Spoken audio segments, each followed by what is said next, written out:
Welcome, ladies and gentlemen. We are about to start 5th anniversary conference, Access Gap, How to Equalize Differences. As usual, as every year, our conference is streamed online. We have to start on time. I would also like to welcome our audience here at the Copernicus Science Center. Also a warm welcome to our online audience. And without further ado, because there is a lot of conversation, a lot of debates and discussions ahead of us. I would like to invite Mr. Wiktor Janicki, President of the Board of Inpharma, to join me here on stage. And I would also like to invite Michał Beliniak, General Manager of Inpharma.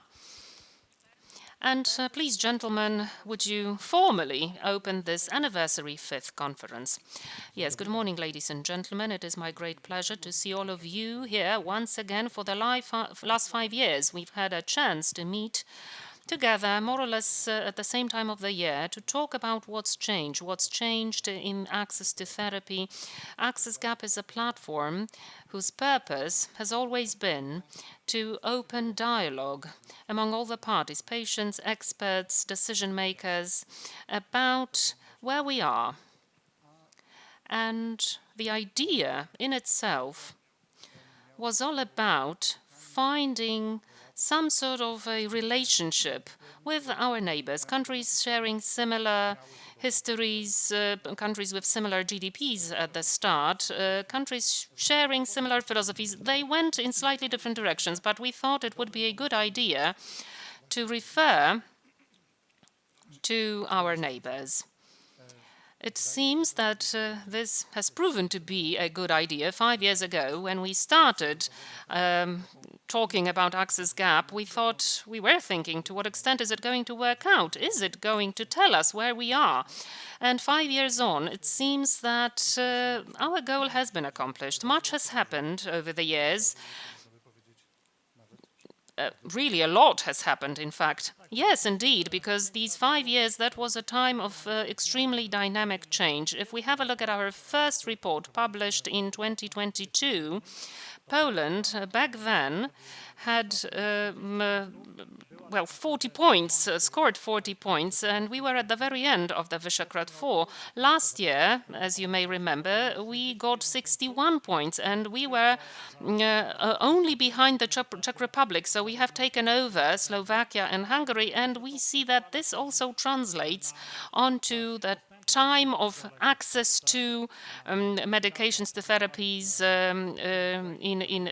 in Poland. We have recently published the weight index showing time from approval to reimbursement. We know that Poland first advanced by 5 positions, now by 3, and this is the first year when we are ahead of the EU average. So we know that things are going in the right direction, and a big thank you is deserved by the Ministry of Health for their ongoing work for the benefit of the patients, to make sure that in collaboration with pharmaceutical companies we can get as good an access for Polish patients as possible. I hope this is going to remain a priority. We also realize at the same time that we live in very dynamic times. On the one hand, there are challenges like financing of the National Health Fund as an industry. On the other hand, we fall prey to the legislation in the United States, the so-called most favored nation, which shows an expectation of the US about how prices are going to be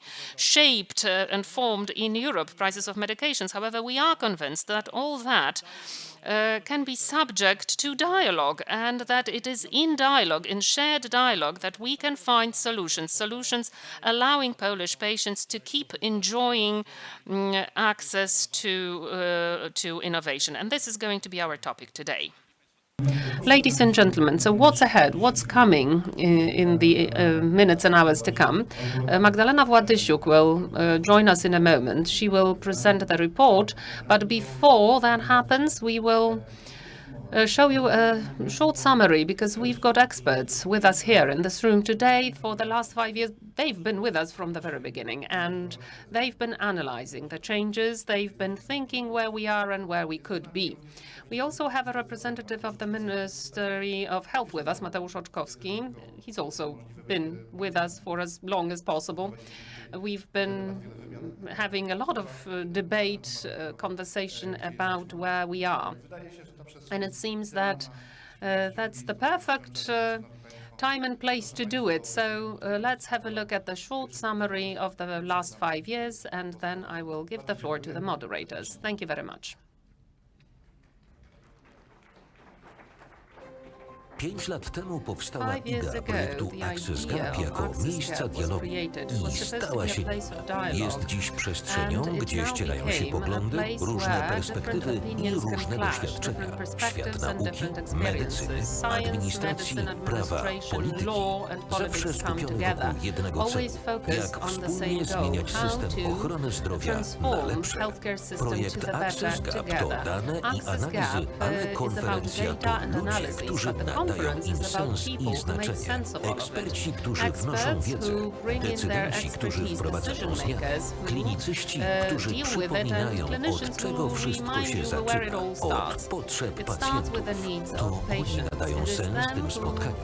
Nie same dane, nie wykresy, nie raporty, tylko rozmowa, która uruchamia działanie. Sprawczość tworzy zmiany. Bywają różnice zdań, bywają trudne pytania, bywają żywe dyskusje i właśnie to buduje wartość, bo prawdziwy dialog nie polega na zgodzie, tylko na gotowości, by słuchać, rozumieć i wspólnie szukać rozwiązań. Punktem wyjścia jest wartość innowacji i jej wpływ na długość i jakość życia pacjentów. Kolejny krok to dyskusja o tym, co najbardziej aktualne w polityce lekowej z perspektywy krajowej i europejskiej, o jej wpływie na efektywność systemu ochrony zdrowia, rozwój gospodarki i konkurencyjność Europy.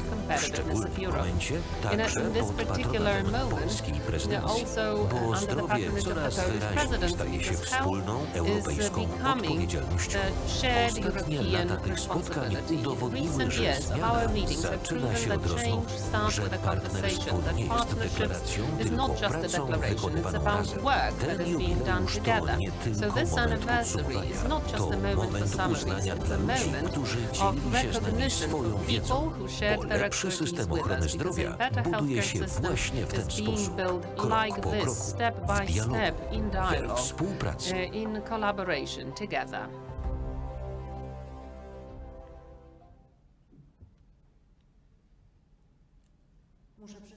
I have to admit that it wasn't easy to squeeze 4 conferences and 5 years of work into a 2-minute video, but I hope we were able to at least show you the atmosphere of these meetings with you that we have done over the last 5 years. And now Magdalena Wojtysiuk, the author of this study, is going to present latest results.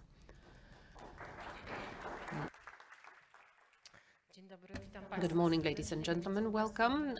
As you can see now, I only have very short time to squeeze 5 years into that. It's going to be a challenge, but I hope it's going to be the beginning of yet another discussion. Maybe it's going to be a slightly different discussion.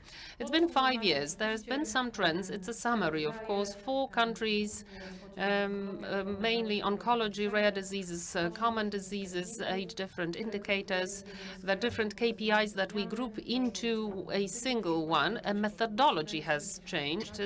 Some things were omitted, some were added. Why? Because it's all alive as the changes happen, but also what we did is that we are trying to simply show you with colors. So the bluer, or rather the more purple the worse, the more green the better.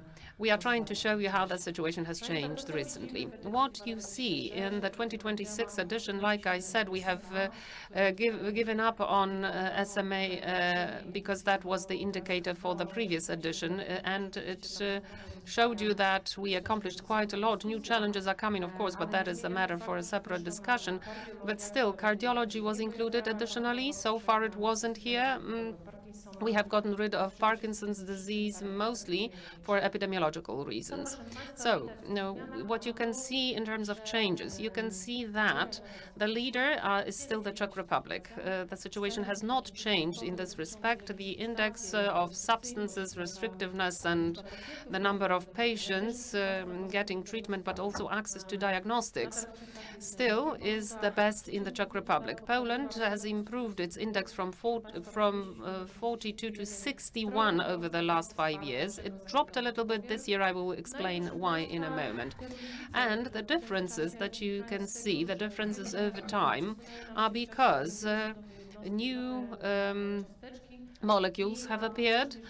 Since we are measuring the last 10 years, really, we can see that this is a long period of time. It's a bit different than weight, but you see that the situation is improving or not. Slovakia is an interesting case because they have not allowed in any new molecules. So Slovakia has stopped in this context. Hungary, they never had very high indices before.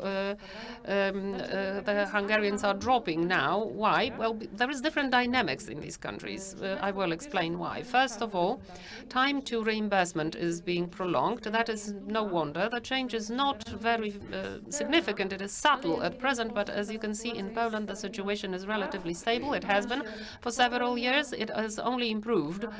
So now, on the basis of the molecules that we are analyzing, it seems to be going back to the situation from several years back. However, if we look at our neighbors, their situation is deteriorating. So, can we reverse that trend? Poland did improve some things.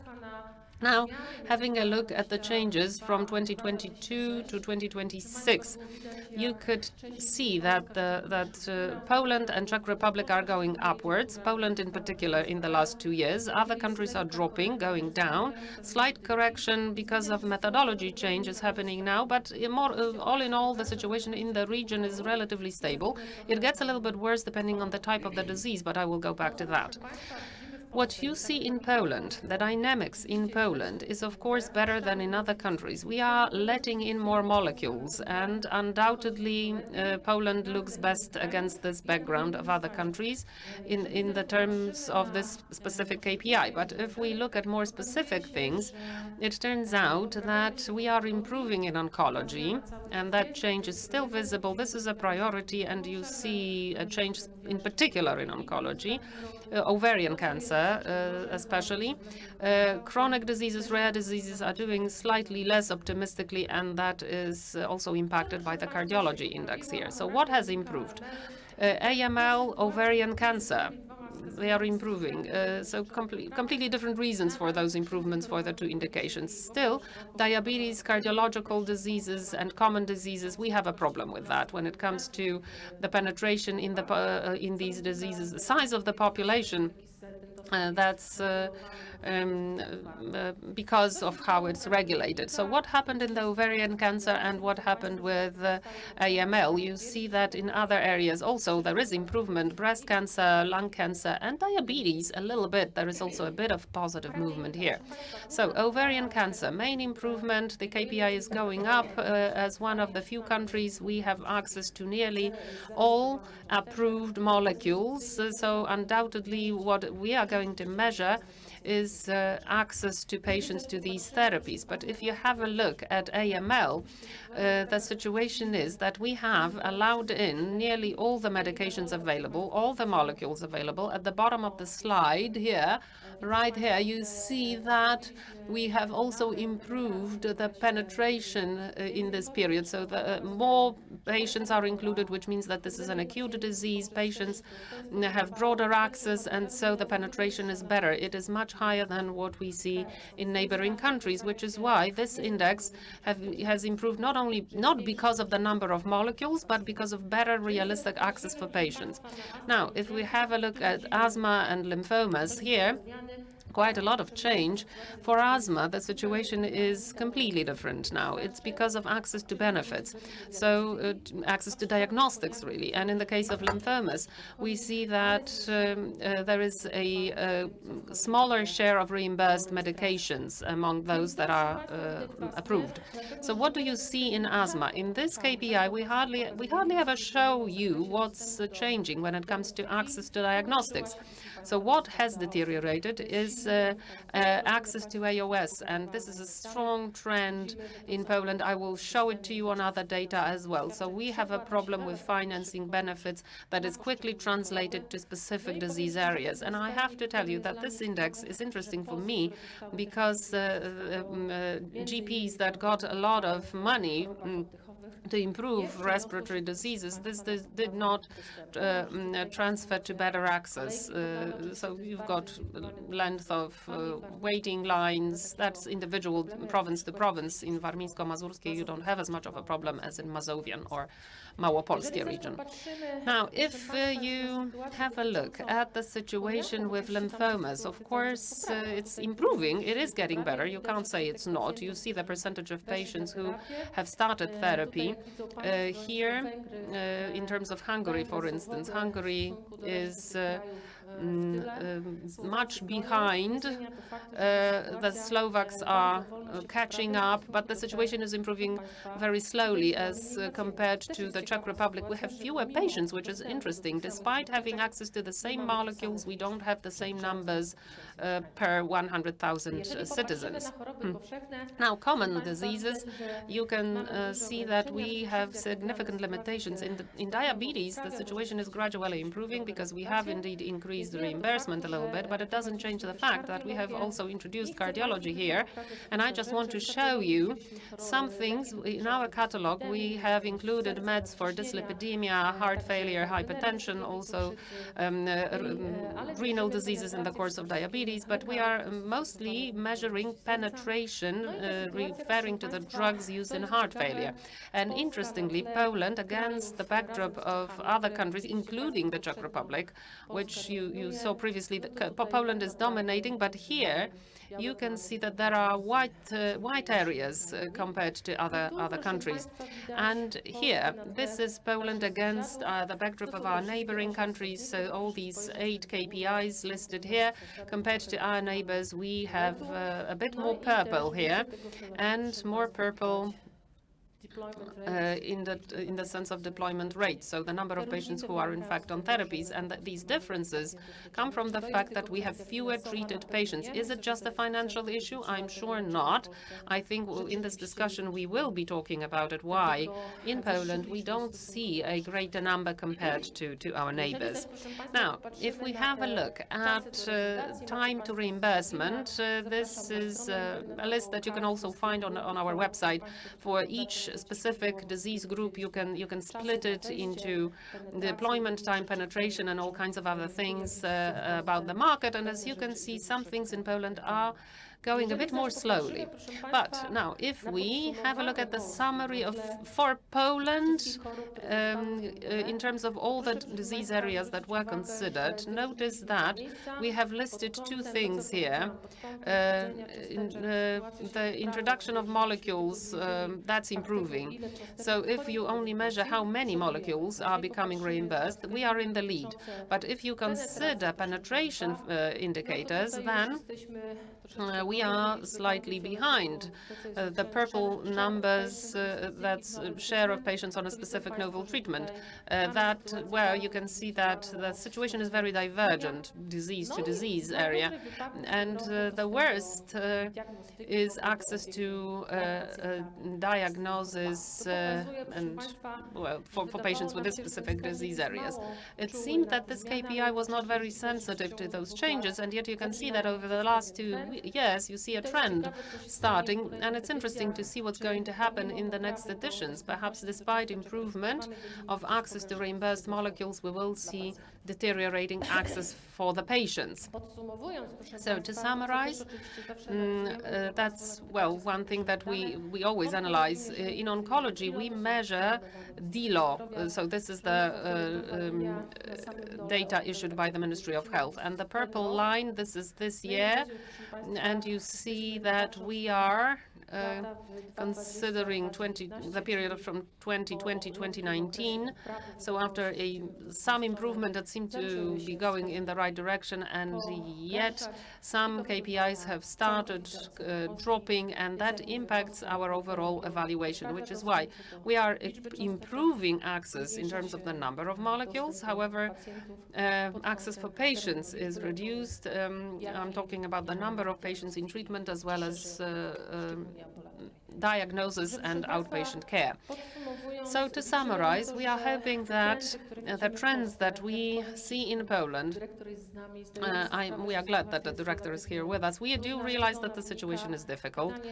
The question is if the transformation today, is it just the role of, the molecules, but we have to create the context for an appropriate use of these molecules. So the drug programs are a blessing on the one hand. On the other hand, they are so complicated that we keep complaining about them, and perhaps that's why the current system is becoming less efficient. And the question is why. This is all from me. This is a view of the last 5 years. I think that the trends are maybe obvious to some of us, but on the other hand, there are still questions about more details issues. Of course, you cannot investigate quality basing just on indices, so we have to discuss it area by area. Oncology is leading, of course, and is definitely in the lead, but things are not as rosy with other diseases. So that's all from me. Now it's time for a discussion. Thank you. My name is Karolina Krak-Prosiecka, and I have the pleasure of running these debates. I've been doing so from the very beginning. Magda, myself, Director Biliniak are the constant people in this room. Everything else is dynamic. Luckily, in many areas, that dynamic is positive. I was watching when Magda was presenting the other countries, including Hungary. We will see how things go in the years to come, because we know that you now have a very lively Minister of Health in Hungary, so maybe that is going to be translated into those KPIs. As you can see, the furniture is changing on our stage. In this first debate, we are going to focus on some reminiscing. In the second one, we will talk about the new drug policy, so we will be trying to maybe reorganize the drug policy a little bit. But I'm glad that there are a lot of different events today about health, and yet you decided to join us. I think there is another panel, right, Minister? As far as I remember, there's going to be an event devoted to drug policy at the Ministry of Health. But I think I can now join you on stage. I can climb onto the podium. If we could just have some water, and then we will be all set. Thank you. So once again, hello everyone.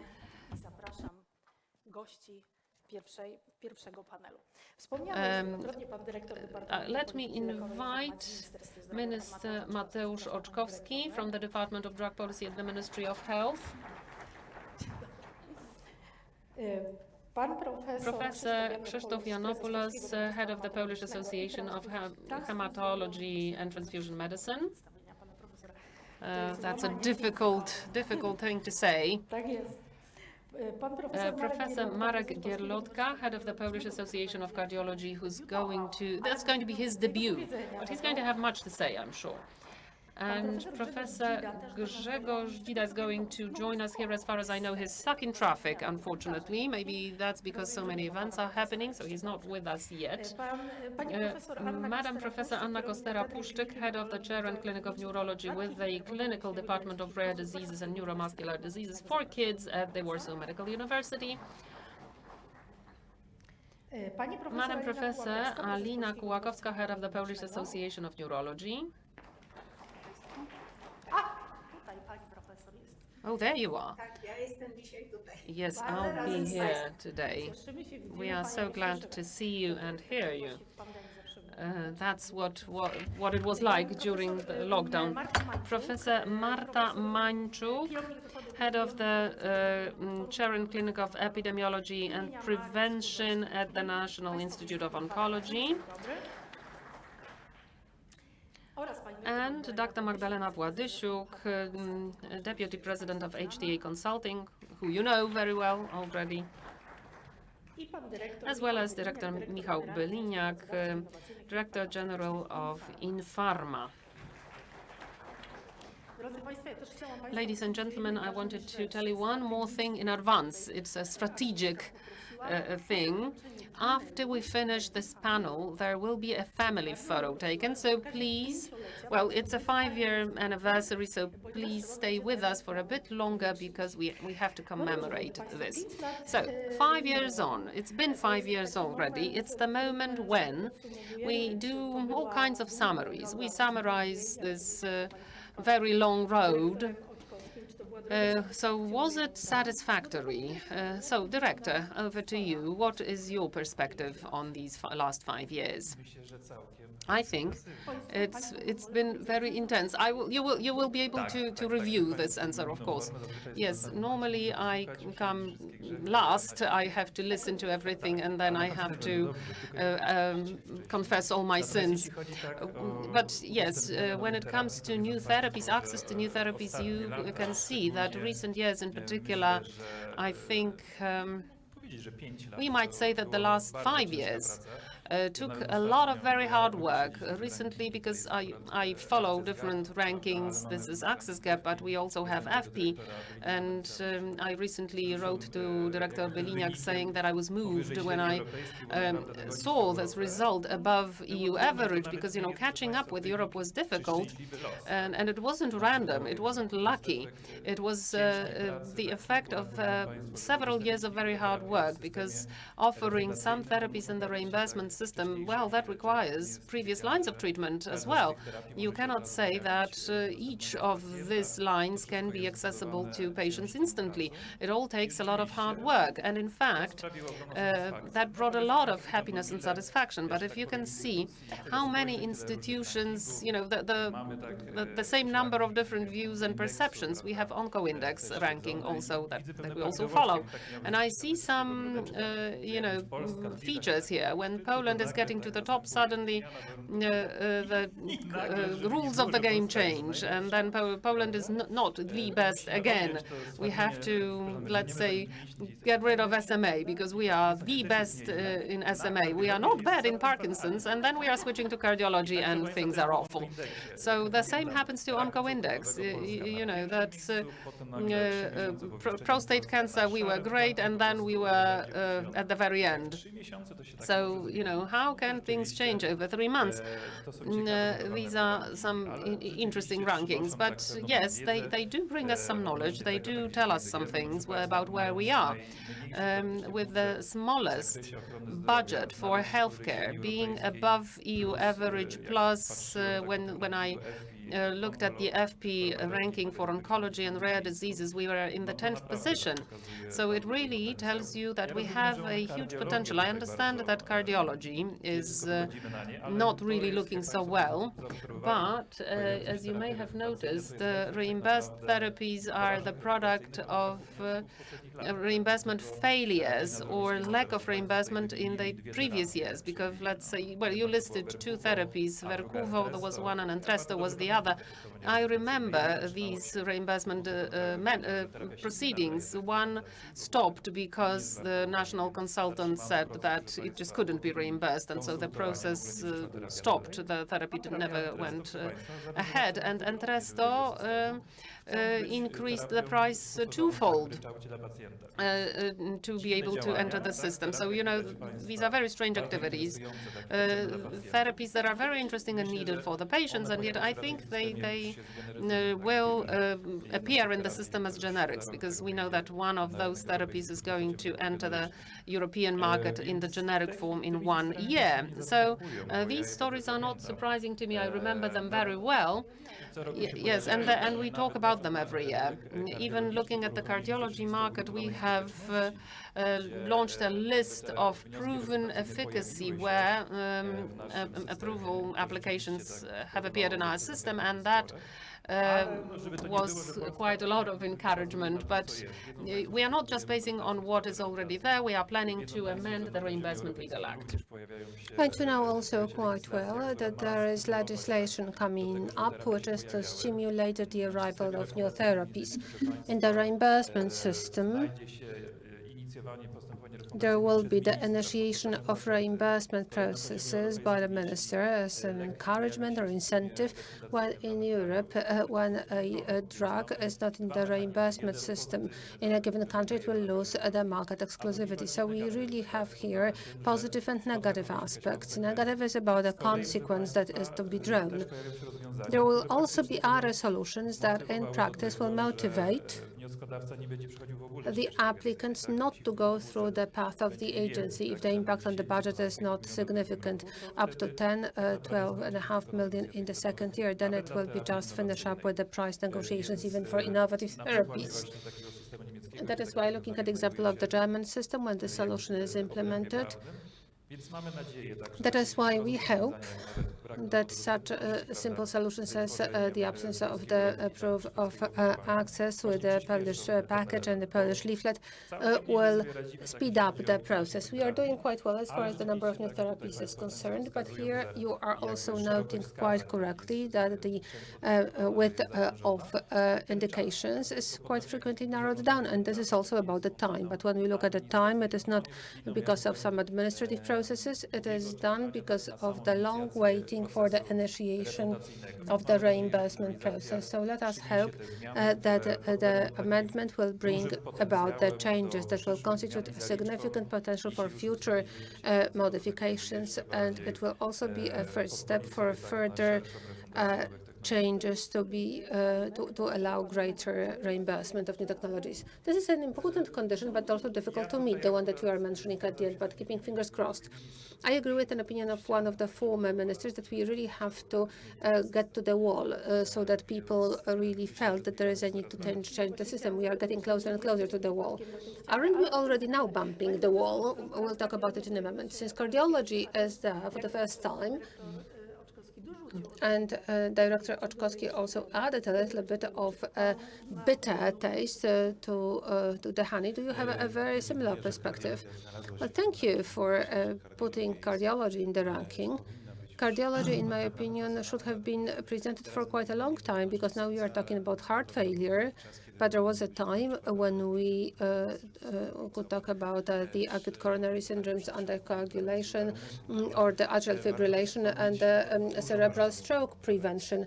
We speak quite much about prevention, and we focus quite much on primary prevention, but many drugs that in a way are identified as treatment of various diseases constitute a secondary prevention that is very important, also in the heart failure as well as rehospitalizations. But we have heart failure here, and I am full of respect for Director Oczkowski that so many therapies have recently been introduced quite speedily. Also in rare diseases, we are working on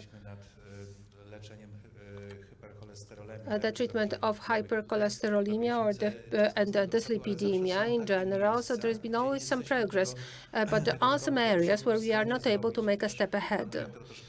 And Director, you are also saying that this is also about different interests of different interest groups, patients, doctors, pharmaceutical industry, as well as Ministry of Health. And there are sometimes some unfortunate connections, and I think that the interest of the patient should be crucial. Yes, it is crucial, and we are trying not to say, in reference to what you were talking about, that something is unnecessary, because it is not really true that the drugs that are in the guidelines are not necessary. Some are more necessary, others are less necessary. I believe that an opinion of the national consultant resulted from the fact that there are plenty of other therapies we have to focus on, and not necessarily on this specific one, because this is missing, that is missing, and there is something else which is missing.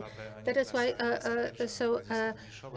let us just focus on different groups of patients. And there are also some niche groups of patients that could also draw benefit, and the potential burden for the healthcare system would not be really overloaded. Well, Flozins also entered the market, and they were introduced to the healthcare system very nicely. Let me tell you the following. In cardiology, we have significant needs and very broad populations for the implementation of state-of-the-art therapies. We have here Professor Kułakowska, and for us, cardiologists and neurologists in the area of prevention, we really should have access to state-of-the-art therapies. And this should be a broad access. But we have to be able to finance it somehow. Well, the director said that we are really quite close to the wall. Yes, we are quite close to the wall. And the fact that we should have it, it's obvious. Yes, for 2026. Well, this year is not really very good for the financing of the new technologies. We are quite diplomatic, Professor. Yes, but we are here talking about the perspective for the future. So where would you like to see yourself in the subsequent access gap report when we meet next year? I believe that we should start thinking about, well, where do I want to see myself as cardiology? I would like to be able to see that we have made a significant leap ahead, well, huge leap ahead, regardless of Adverse 2026. This is really a challenge for Dr. Oczkowski. Yes, I think so. Thank you very much. But you are also referring to Professor Kułakowska. Right, Professor, the last 5 years, in your opinion, was it the right direction from the perspective of access? First of all, I would like to welcome you very cordially. I would like to thank you for the invitation. I'm very sorry that I cannot be in Warsaw in person, but fortunately, neurology is also represented here by Professor Anna Kostera-Pruszczyk, also here, well, in person. But going back to the question, I fully agree with the statements that were presented by Director Władysuk, who indicated that access to new molecules is getting improved, and we are also getting this in neurology. The reimbursement decisions are being made, they are made faster, and neurology is a beneficiary of that. But there is also the second statement that was presented by Magdalena Matysiuk, that access of our patients is getting really deteriorating, and we can see this in neurology very well.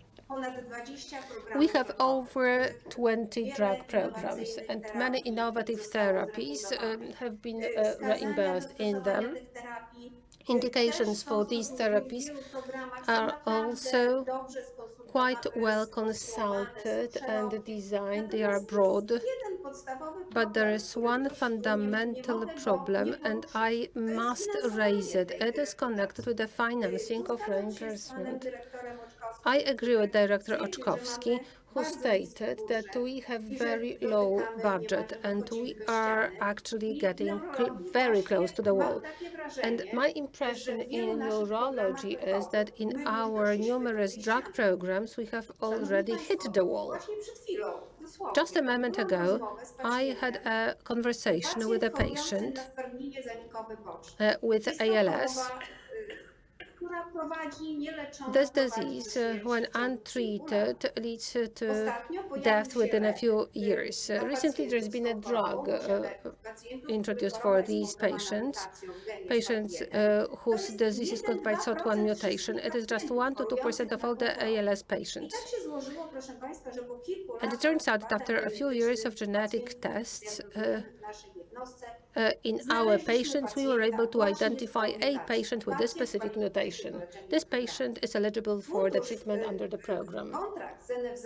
The National Health Fund contract annually is for 200,000 zlotys. Annual treatment of this patient, if everything goes according to the plan, is going to be over 1 million zlotys. 200,000 zlotys will be sufficient for us to buy less than 3 vials of the drug for the 3 first administrations of the drug.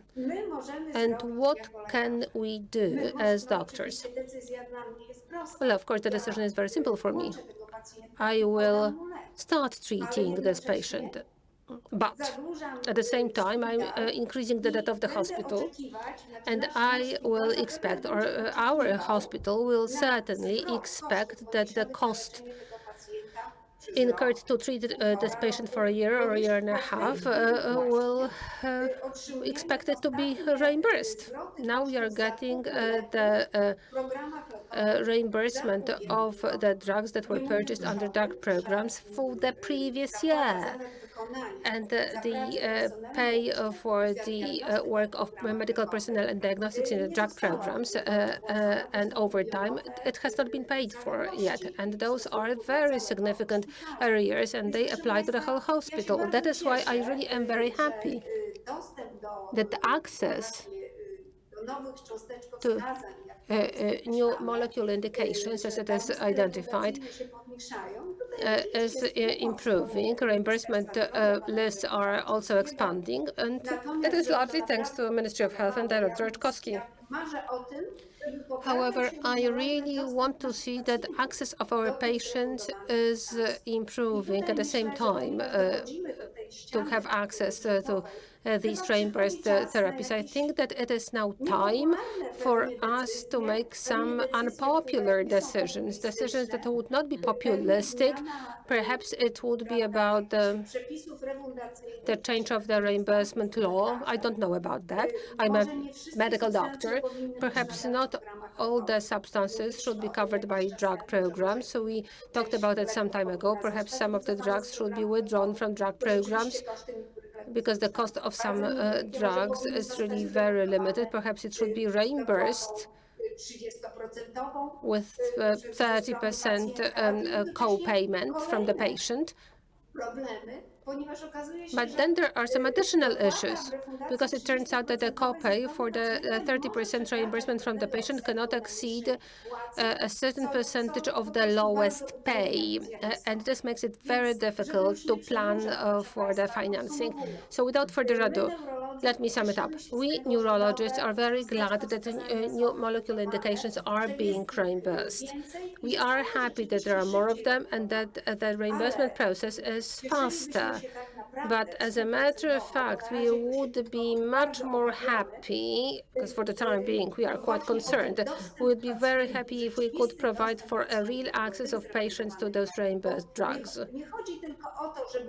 It is not just about the list of reimbursed drugs to grow dynamically, but it is really about our patients to have a realistic chance to get the treatment fast, because these are life-saving and health-saving therapies.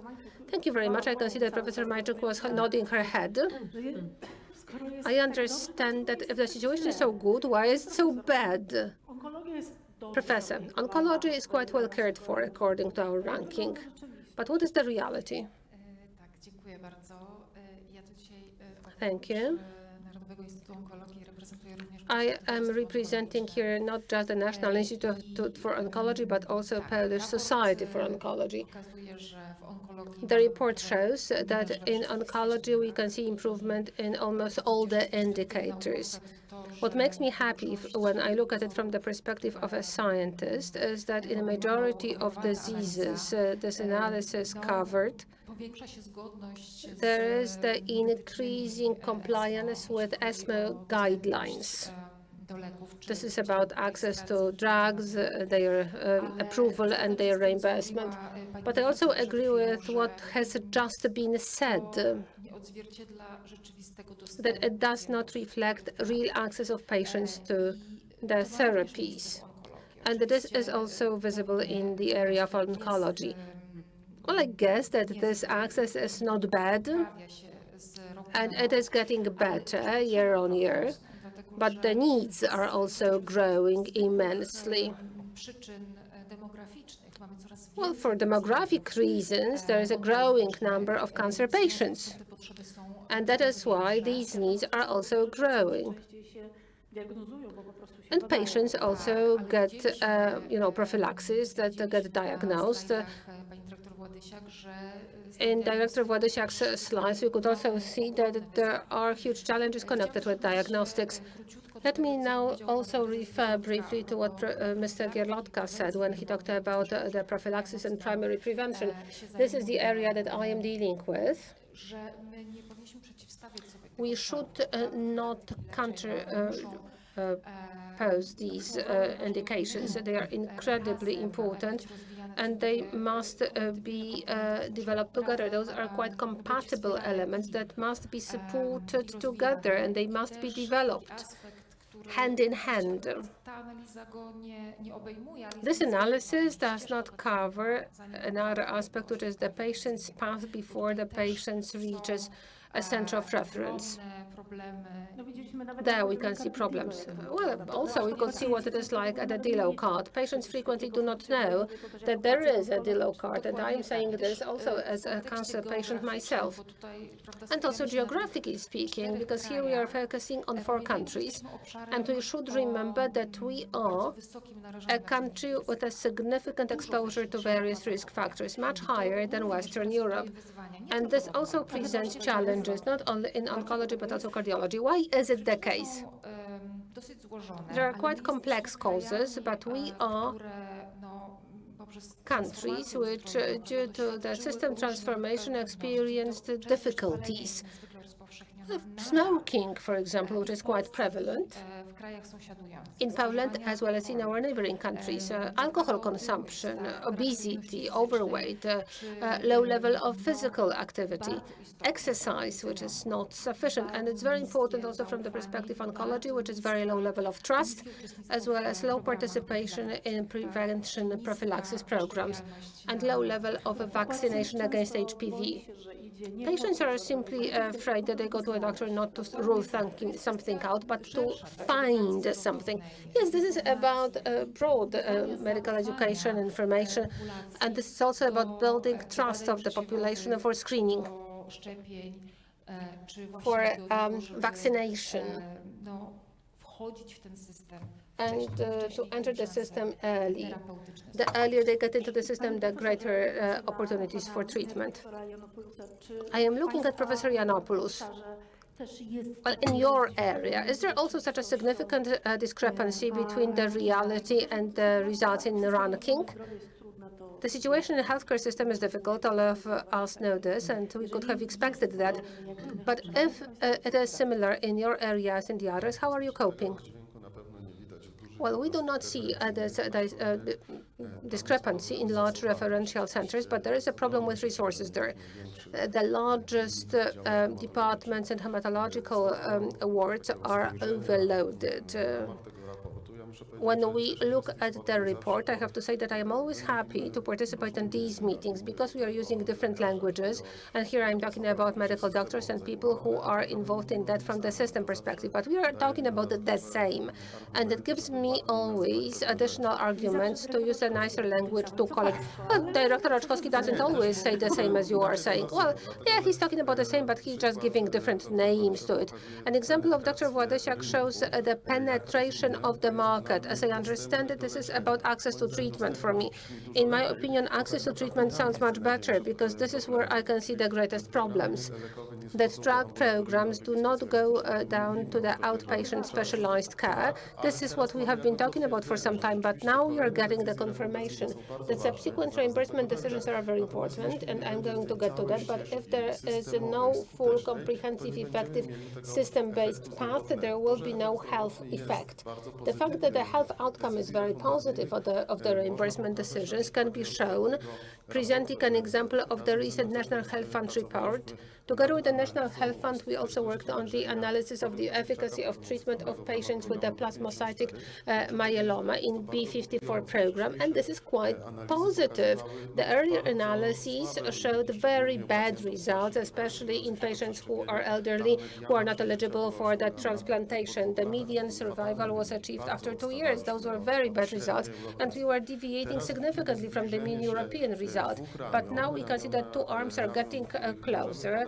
The arms in which we can, I'm here talking about the transplantation arm and the arm of those patients who cannot be offered transplantation, because it shows that effective reimbursement decisions are able to actually mitigate negative biological, negative prognosis factors.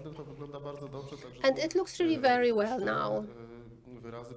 So I really honestly want to thank you, because we have access to that and it is really improving. Of course, this access is costly, because at the same time there was also an analysis how much it cost.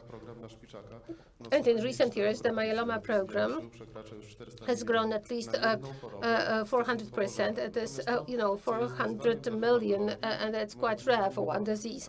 There is also a challenge in hematology. We will not get into the general prophylaxis trend, because there is no prevention or prophylaxis in hematology, but it doesn't mean that the situation is easier.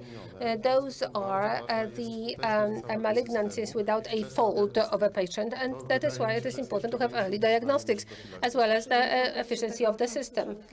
And this is a challenge. This is a huge challenge. We could see this quite clearly looking at the report. We can see that access to genetic tests for acute leukemia is great. Why? Because patients are in a dramatic situation.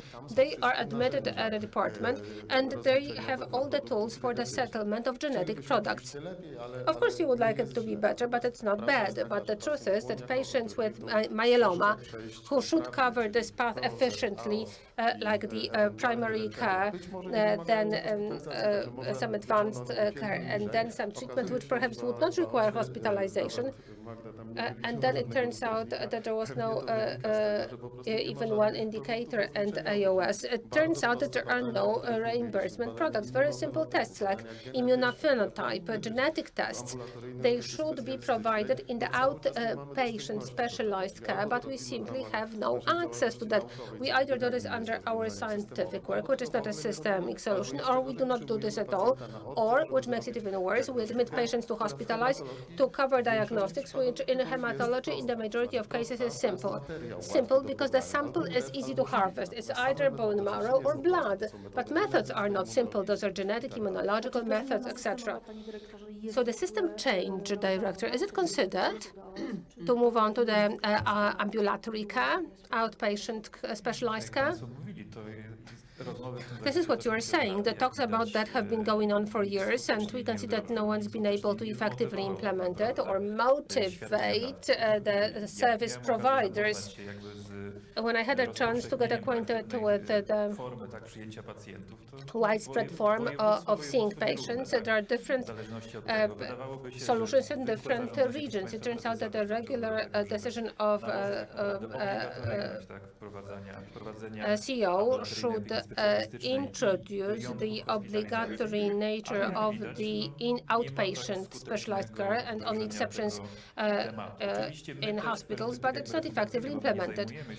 We are not really dealing with services that are provided. We are actually involved in technologies, but we are also considering various methods of shifting therapies from drug programs or there is the outpatient service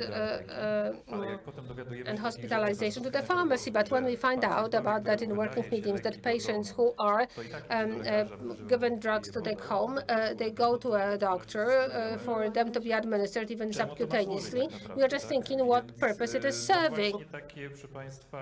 So there are some things which should be tightened at several stages, for example, to allow for the access at the pharmacy. It doesn't mean that I can implement this just in the pharmacy, but the system is not negotiated enough. We do not have the systems that make it tight, that patients will not get too much of it, will not take it out of the country, will not be able to get it at the automated prescription providers, well, something that would tighten up the system. But under the legislative paths, it will happen because there is our will for it to finally change. But without the fail-safes, we will not be able to go for that. We are also talking here about the lack of limits. No insurers would allow such a solution without any limits, without any ceilings. You know, you must be insured in different institutions, and you know what it is like. Everyone counts money. That is why it is a fictitious solution. Well, you simply have to shift those measures. If it is not limited at the level of the patient, then it is limited at the level of maximum spendings or at the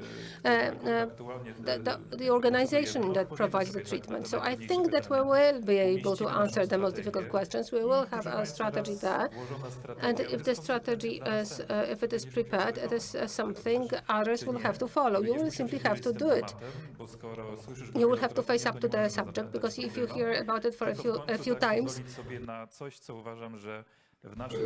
you can't sweep it under the rug, but you simply have to do something which is absolutely important. There must always be a precedent. This precedent would be an opening that can later be expanded. For example, the first gene therapy that was introduced, it was one of the most bold decisions, and that was the first time in the avalanche.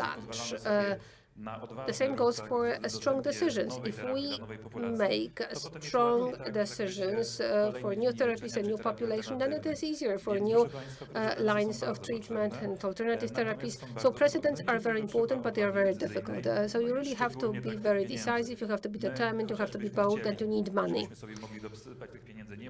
We can't take more money than we have, but we can act in a different mechanism, which means that we can optimize it. And as you said, we can make difficult decisions, which I think will be made.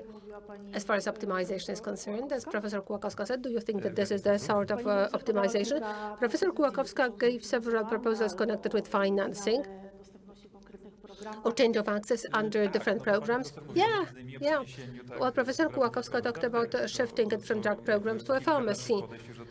We have already had several approaches to that. It could have been under the amendment of the law about prescriptions or others, but there must be several fail-safes in several legal acts. But it's up to you. Yes, it is up to us, true. But an idea is just one thing. Everyone has plenty of ideas. Well, there were plenty of ministers, there were plenty of directors. Everyone had a bright future ahead of them. But the legislation is not about ideas. Legislation is about allies. It's about allies, and it is about political scope. So it's about finding communication between the majority of the population so that it could actually reach the end. You wanted to speak, and then I will give the floor to the others. I also would like to refer to what Professor Kłakowska talked about. We have to optimize it. For the time being, the financial issues of the National Health Fund lead to the waste of very hard work of the Director Oczkowski. There are two different drug programs. In some of them, patients get a drug and they start and finish treatment. In others, the treatment goes on continuously until the end of their life. That is why the financing of drug programs for the second group makes it impossible for new patients to join. It is as if in the pharmacy therapy-based reimbursement. Someone came with a prescription and then would get a response, well, you haven't taken it yet, so you are not going to get it now. So, well, perhaps the National Health Fund will pay that million, although the reimbursement is for 200,000. But for how long? And will Professor Kułakowska add another patient to that? Professor, you were waiting very patiently for your time. Do you see that precedent in your area, something that could catalyze changes in the subsequent rankings? Thank you very much for inviting me. It is yet another chance for me to participate in such a panel. I want to congratulate you on the great report. It not only presents but also shapes the reality. I would like to thank the director from Ministry of Health in Neurology and in Rare Diseases. In recent years, we have been able to observe a significant progress. Well, the progress to that some things had to be taken out. That is why I would like to ask for SMA and Parkinson's disease. Well, I know that you have something to do. I would like those diseases to stay there. For two reasons. The first reason is very important. Let us not be afraid of our successes. And these successes are gigantic, and these successes should continue to be our benchmarking.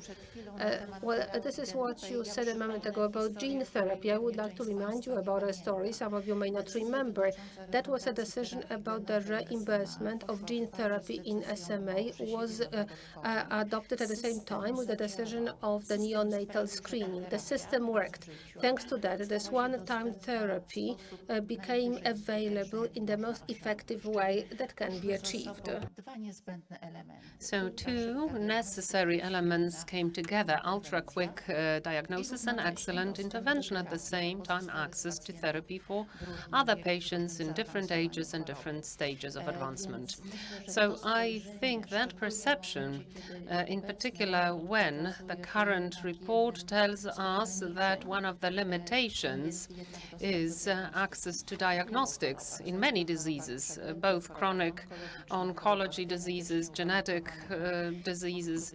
I'm talking from the perspective of rare diseases. We are still waiting for improved access to gene diagnosis in the sense of those diseases where we can guarantee pharmacotherapy. It's not always innovative, not always very costly. Sometimes it's very cheap, but we have to know who to treat for what.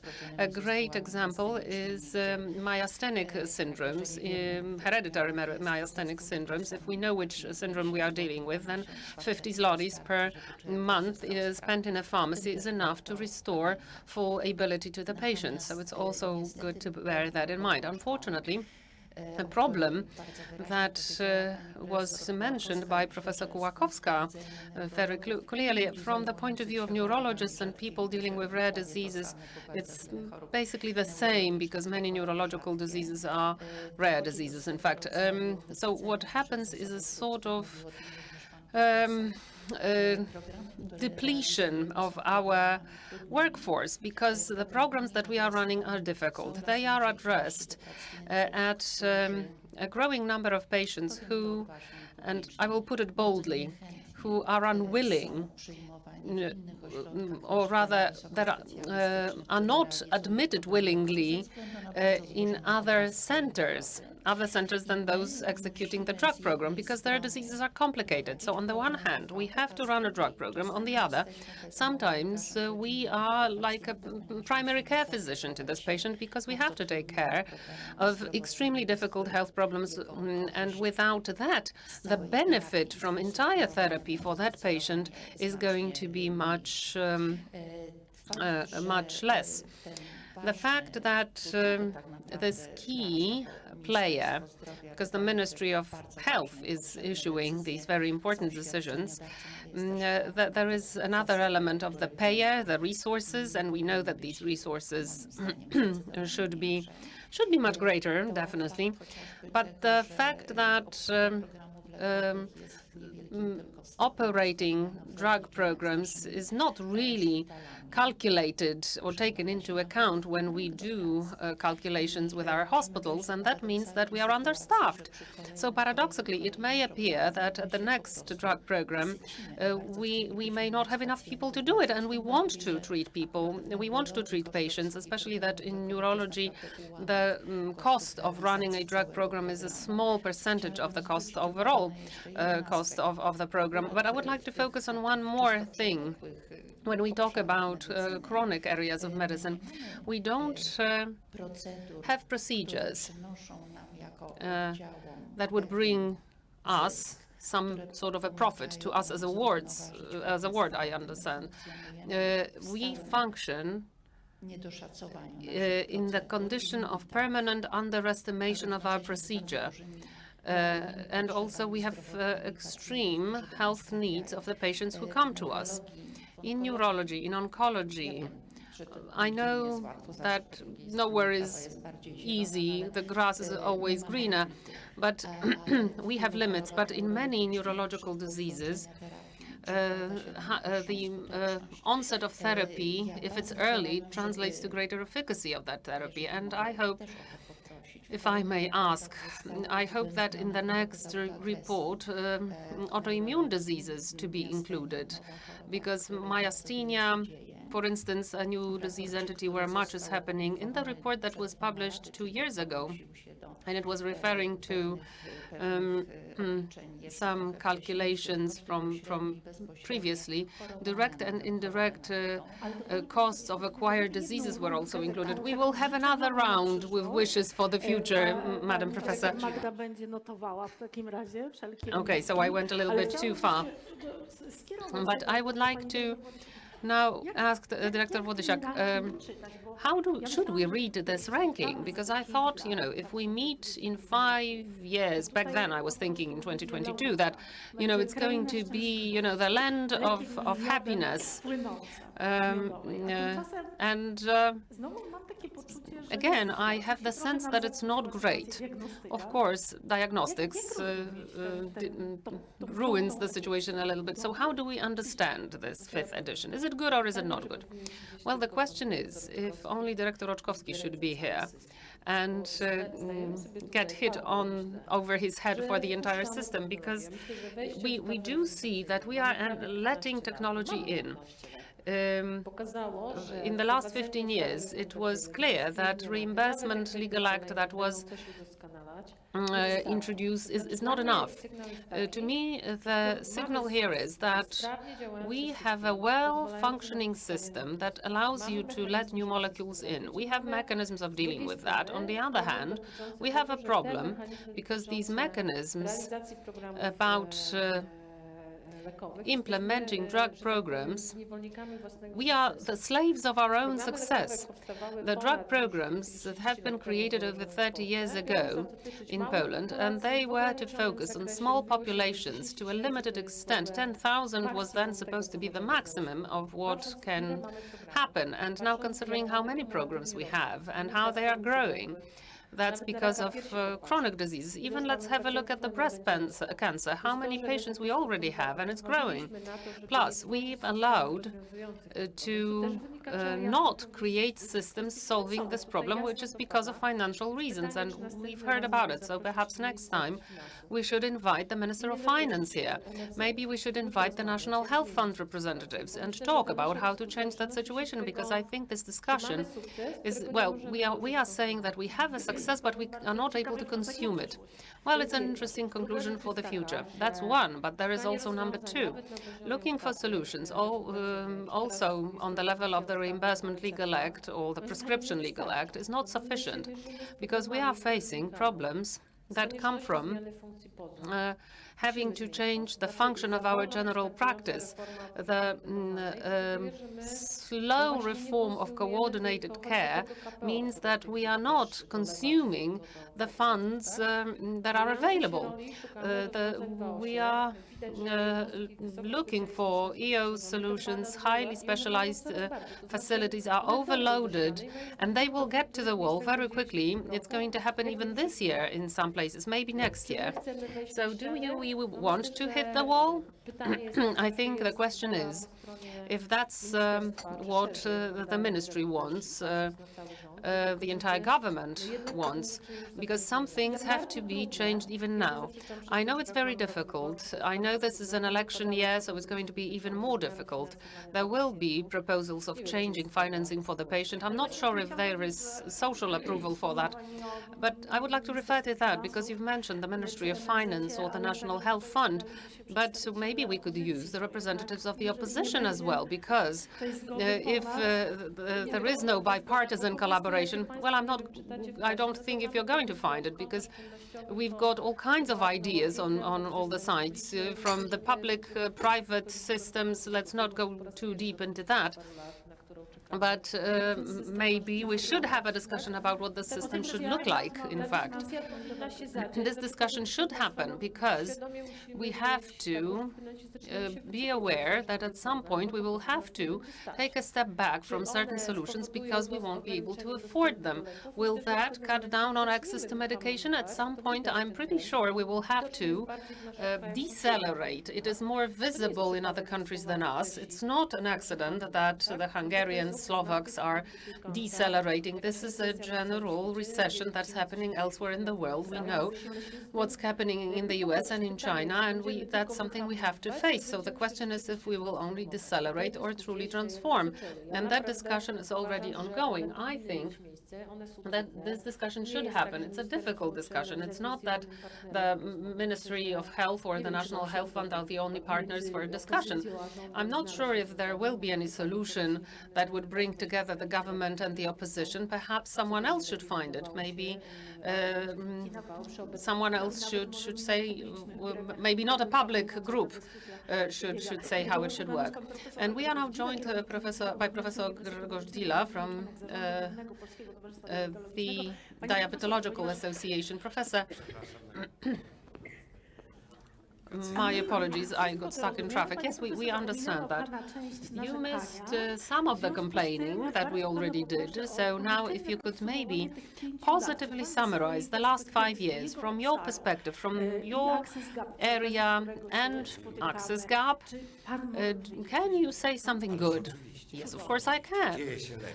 Things are getting better. We started at 26% of molecules that were reimbursed. Then there was a significant increase of that number. Patients with diabetes have gained many new therapeutic options under reimbursement. Of course, that reimbursement was narrowed. That's obvious. We are talking about 3.5 million people now who are eligible for it. But now we can see some sort of deceleration because the character of the molecules is also changing, the new molecules in diabetological treatment. At the same time, they are targeting the treatment of obesity, for instance. So there is another tremendous problem added to the mix. And we have to say that Poland is doing relatively well in this context because no Visegrad country, no other Visegrad country offers the obesity drugs under reimbursement, and that is something that we just have to make our peace with. What's happening in diabetology now? Now we've got two major phenomena, namely new generics, many new generics, because those innovative therapies are now losing patent protection, and we are flooded by generic options, and that's going to keep on happening because even now generics are offered for GLP-1 meds. They are to be used once daily, which may be less convenient than once weekly, but their accessibility is going to be much greater. And we see some hope in that. Also, many of our diabetes meds can be issued to the elderly free of charge, and type 2 diabetes is mainly a disease that is affecting the population over 60. I have to remind you that after 65, 1 in 5 people develop diabetes. After 75, 1 in 4. So these are very high amounts of money for medications for seniors, and that is a problem. I'm not sure how are we going to solve that. I'm sure the ministry is already working on that, on how to approach this, because we give everything to everyone, larga mano, so we are offering everything to everyone. Well, now I'm sure that every single zloty is being analyzed at the Ministry of Health. Yes, but how the patients are going to approach that 3.5 million patients? Yes, I will have to let Director Oczkowski go in a moment. But finally, I would like to invite you to the press conference at the ministry. Could you tell me when will this decision be announced? Is it going to be European in character? Is it going to be a document from the perspective of the Ministry of Health, or a realistic strategy? Well, definitely it's going to be more multidimensional than the previous one. The previous one only, well, focused on strategy. The drug market has changed and evolved over the years, and the areas that demand some shared approach to the market, well, yes, it's going to be a comprehensive document, but is there going to be a point of view of other ministries? Yes, when it comes to drug safety, definitely that's going to be taken into account, because as you can see, the drug market has evolved a little bit. The previous drug policy was to answer the question how to increase access to technology, and this one is not just about increasing access, it's about how to optimize that access to maintain similar velocity, but at the same time to allow ourselves for a greater stability in terms of access to therapy, because it's different to just offer therapy. For any decision maker or insurer, it is more difficult to answer the question how to maintain that therapy and that access. Even considering the fact that patients are waiting in lines, that the benefits are delayed, if we consider the scale, for every single citizen, the cost is going to be increased by several dozen thousand every year, and our contributions are not growing that fast, which is where the discrepancy comes from. So we are also facing a choice. Do we stop offering new technologies to sort of level out that pace? But the over-execution is still going to happen, because, you know, the ministry does what it does, and further activities are interpreted differently in other locations. So that is also an element of our strategy. We have to answer the question if the Ministry of Health is truly in control. And what's the answer? Tomato.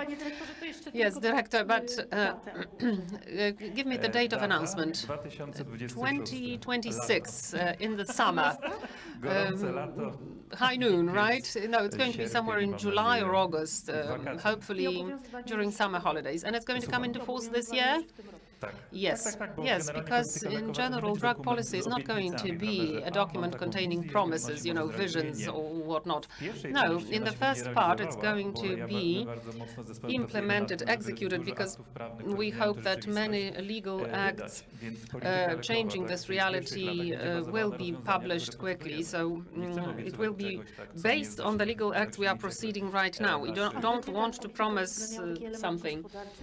Will it take into account competitiveness competitiveness of the companies, the economic dimension, or the collaboration with the Ministry of Economy, or it's just going to be pharmaceutical? Purely pharmaceutical. Only when it comes to drug safety, the collaboration of all ministries that are associated with offering access to therapy. Well, we have to be realistic. We will not be able to offer all the molecules, to produce all the molecules. The critical drug list is a promise, but if you want to really be serious about it, if we want to be a serious partner for conversation, you have to create solutions that offer some extra cash, let's say, for the molecules that are essential for us. And we have to support all that. Also support the companies that are owned by the state, because, you know, why would we offer money to companies building new factories in Spain? Yes, Director Biliniak, now, in this part, because we only have a couple of minutes, are you satisfied? Are you happy with this panel?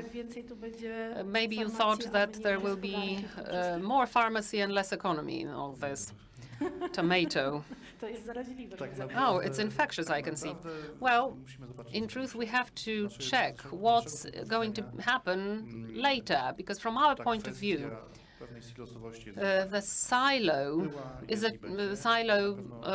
structure is a challenge. It's always been like this.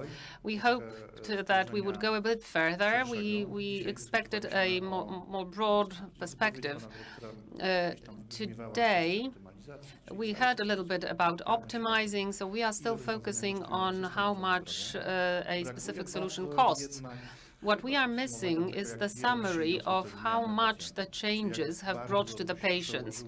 So how much positive outcome there's been on a multitude of things, because multi-billion investments over the last 5 years, because I'm only talking about this perspective, but of course we could be talking about 15 years. There's really a lot of it, but of course it's very difficult to calculate it, to just put it on the table. That is a challenge for us as the industry. It seems that in the broader coalition we should be working on that, because at the very end of things it's all about what you said, that we should have a Minister of Finance here. The Minister of Finance is looking at the tables, the values, and we should work on that to show these values, to show how much we have already been able to accomplish, how much we have brought into the economy, how many patients were saved, how many patients were restored to the labor market, how much of a value that is in itself, because I truly believe that our 20th position in terms of world economies is also associated with the fact that some of our patients are taken care of well, but remuneration, salaries in hospitals that are going to be the focus today, it's not something that is really decided by the Minister of Finance. Yes, you're right. If we, well, not entirely at least. We heard about rankings several times today. Of course, if you've got 4 countries that, that is not much of a complicated ranking, but it's difficult to race with Hungarians who didn't really have a Minister of Health for all these years. Our ambition is to have a look at these KPIs included in the access gap, check what's not working.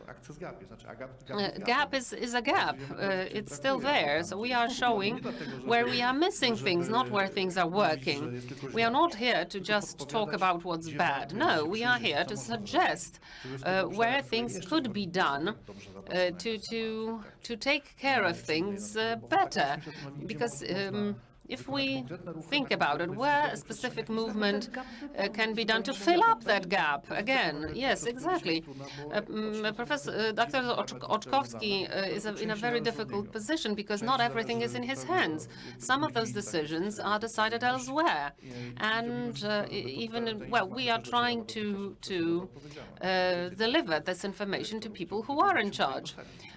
Maybe we should have invited even more people to sit on this panel, but to summarize, I think that what's ahead is a lot of work on not wasting what we have accomplished.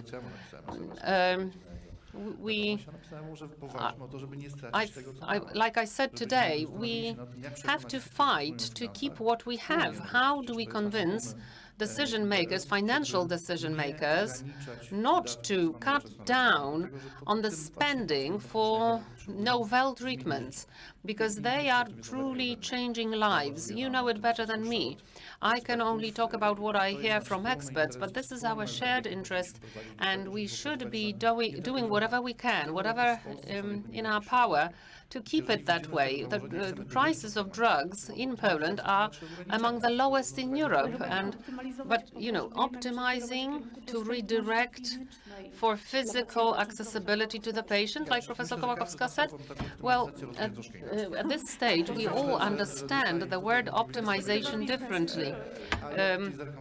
I'm just looking towards the ministry, and when I hear about optimizing from the ministry, I normally understand it as cutting down on some solution rather than developing them.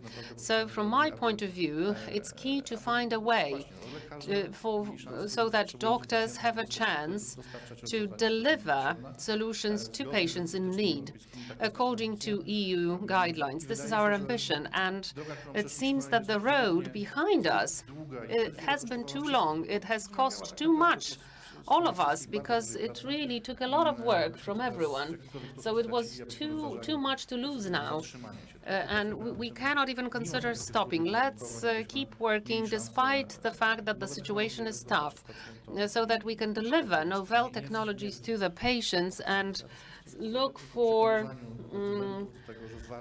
optimization. It's always good to invest, because this is an investment rather than cost. I'm sure they are convinced of that. These are not simple things, neither they are cheap. So finally, I have a request for you. A bit of wishful thinking, maybe. Your wishes for the years to come. Which area should we optimize, or however we call it, to make sure that Access Gap is not going forward, but rather that the dynamics is progressing? So let's start with you, Professor. Yes, and I've got the most difficult question at the very end. This optimization, well, it often goes hand in hand with limitations. Against the backdrop of other Visegrad countries, competencies of whoever prescribes specific therapy are important, because we know that in other countries, not everything is in the hands of the primary care physician. There are some therapies prescribed by consultant physicians, which is a sort of a limitation. I'm not sure if the legal act on the profession of a physician would even envisage that. I know that primary care physicians are against that, against having limits on being able to prescribe some therapies, but I can see that it is one of the ways to go. Yes, thank you. The director, over to you. I will focus on the sources of finances, but what sources of finance? Because it's easy to say, let's, find more money, let's call the Minister of Finance, but how do we increase contributions? Because you know that this is not realistic now. Well, luckily, I'm not the one to make that decision. But let me point out what Director Oczkowski mentioned here. With the lowest per capita budget, we are achieving more than EU average, and that is a tremendous accomplishment. However, we cannot hope for this to continue. There is the limit to this pathway. I know it's difficult to say those things in an election year. It seems that, well, it can even be impossible in the months to outcome, but it is a foundation for us to be thinking about what should happen in our healthcare system. Of course, it's about managing the stream of money afterwards. It's about deciding where it should or shouldn't go. But, well, it's not easy to say how to deliver novel therapies to people who are not treated today. I think it's even more difficult than deciding on the new sources of financing. Over to you, Dr. Matysiak. All the data shows that we spend more and more on health and also out of pocket more and more. So, of course, we can talk about increasing the premium, but is there any possibility for us not to support financing the public system? Are we ready to embrace private system? Yeah, but what kind of a private system? And I think that these are questions we are facing them. What is here, it has already been said, demography is also killing us. There are more of us and we are older and older. And even if we do not face the decision of not expanding the list of drugs, we will be spending more and more. And for the next years, the situation will not really get more narrow. So we will either introduce the free of charge drugs for children and 60+ patients, or some other things. Things are happening. So we are now facing is it about privileges, but is it about a change of approach to reimbursement? So I think that we could face several questions. You're asking about increase the tax or some other taxes. There are different concepts to change the financing of healthcare. And I think that as Poland, we are facing this because it is going to happen after the upcoming elections. It is going to happen anyways. So looking at the data of the PZH, we can see that senior citizens who have more drugs free of charge, they spend more and more on drugs.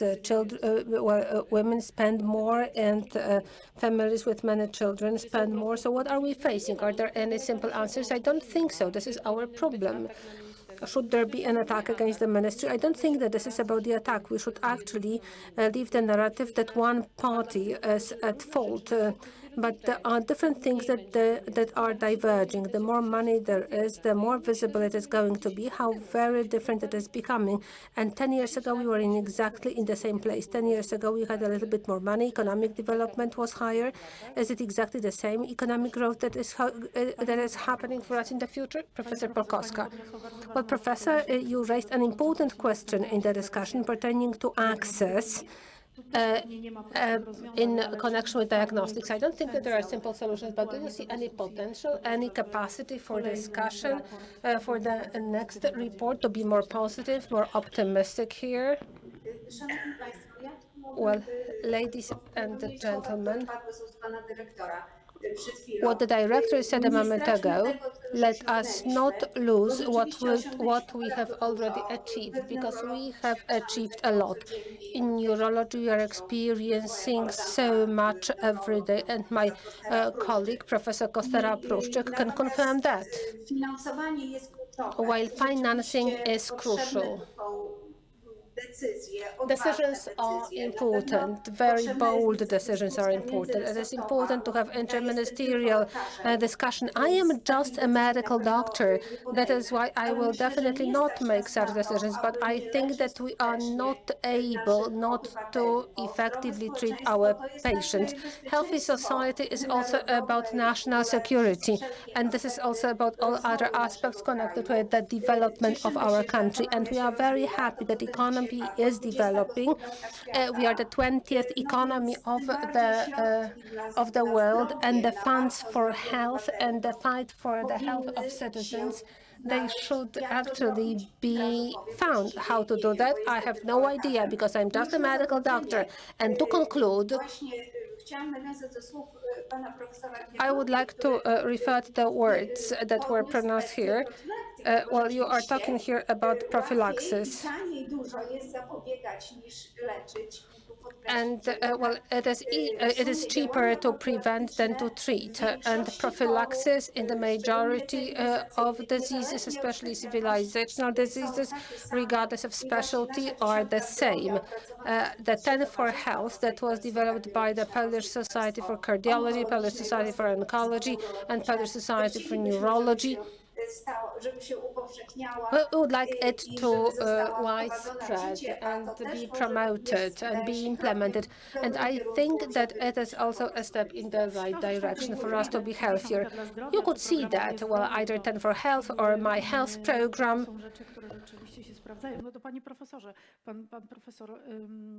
Thank you very much, Professor Gilotka. Well, next year, access gap to be more positive. What is the crucial change that you would like to see? I don't know whether it's going to be next year. I have prepared it differently.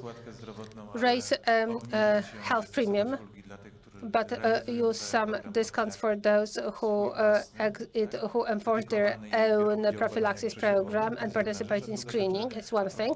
And another thing that as far as policy and strategy is concerned, this is what Director Oczkowski said, for the industry to find it beneficial to sell at lower prices, for Director Oczkowski to loosen up the criteria, and for us to be able to treat in our healthcare system, to treat according to the guidelines.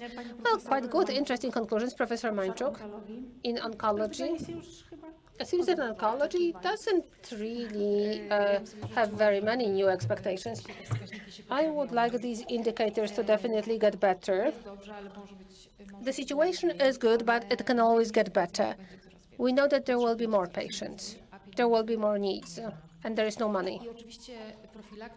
And prophylaxis is certainly incredibly important, the area which I am dealing with in particular. But even today, if all the people in Poland stopped being exposed to risk factors, we will still have patients who will have to be treated by us, because these are simply the consequences of us being exposed 10, 20 years ago. That is why we need money for treatment. So these are my postulates, and they are not new.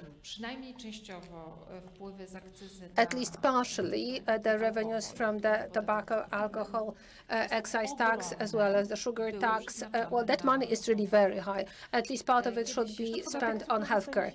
I think that sugar tax is allocated to healthcare. I think it's just like a pro-mile. But everyone who represent here all the diseases, well, the majority of them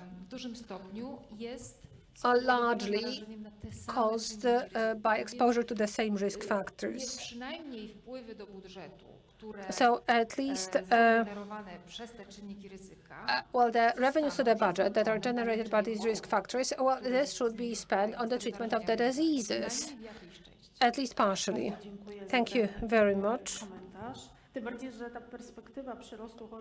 And the prospects for the growth of patients with cancer by within the coming years is like 30% surge. Professor Kostera-Pruszczyk, what are your expectations? Can I give you three?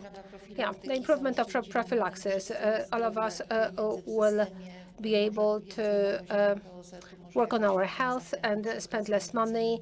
And it can also be some incentive for occupational medicine. Well, they do not always go to the primary care healthcare. From the perspective of neurology and similar disciplines of medicine, the introduction of a true reference levels, that would really shorten patients' path, and this would definitely save a lot of money in the system. Moreover, each of our diseases, including rare diseases, if they are treated early enough, will be treated easier and would generate lower cost. And third would be like, you know, opening the door in the silo here, the direct and indirect cost for myasthenia disease, for example, it is assessed at $500 million zlotys. Now it would be much more. This is about reasonable facilitation of access to innovative therapies. Most of caregivers would go back to work and they would be able to pay their own premium. That would also be quite good to cover other purposes. Thank you very much. and you as the last one. I think that the last 5 years have shown that access gap is a very sensitive radar. It shows some things earlier. The fact that the scoring is down, that simply shows what we are trying to define in our areas. It simply depicts that this is the trend that you would like to reverse. How to reverse it? We talked about it. Without increased resources, it can't be done. These resources, well, some of that changes without any discussions. And we also actually moved very close to the wall. The third area of change, whether it's going to be insurance, what kind of insurance, but I think that this is what is ahead of us because we really have to increase the financing. And there's another thing. I'm concerned by that. There was a will to interpret it in such a way that indicators go down because it is connected with mathematics and some tricks. No, they go down because there is progress. Guidelines change, and they show that we can treat people even better, more advanced solutions, and this should be motivating us. So this summary is quite positive about the report.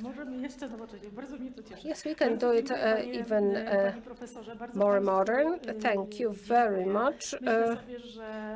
Thank you very much, everyone. I think that building awareness amongst patients is also very important, and thanks to financing, that is one of the most important challenges that Poland is facing. Let us not be afraid of saying that. Thank you very much. I'm not going to take your time anymore by introducing you once again, but I would like to invite you to take a family photo. Unfortunately, Director Roczkowski is not going to join us, but I think that you will be satisfied with this company. Jeszcze powitania. Dzień dobry, panie profesorze.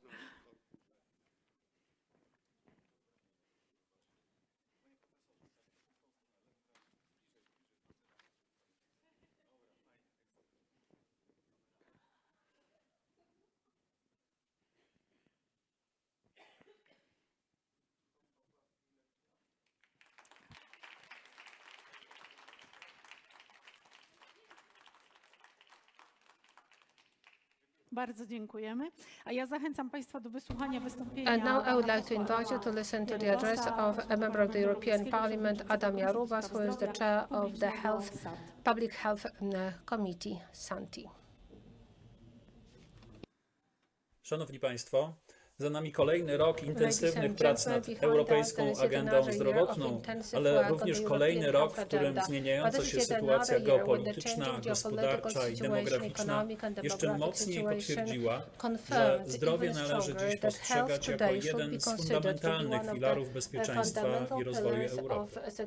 To, co jeszcze niedawno było przedmiotem strategicznych debat, dzisiaj znajduje odzwierciedlenie w konkretnych działaniach legislacyjnych, nowych inicjatywach europejskich i coraz szerszym uznaniu, że polityka zdrowotna, w tym polityka lekowa, nie może być dłużej postrzegana wyłącznie jako obszar regulacyjny czy element organizacji systemów ochrony zdrowia. Jest ona dziś integralną częścią myślenia o odporności państw, konkurencyjności gospodarek oraz przyszłości europejskiego modelu społecznego, z którego jesteśmy tak bardzo dumni. To przekonanie znajduje się odzwierciedlenie w pracach Komisji Zdrowia Publicznego SAN, której mam zaszczyt przewodniczyć.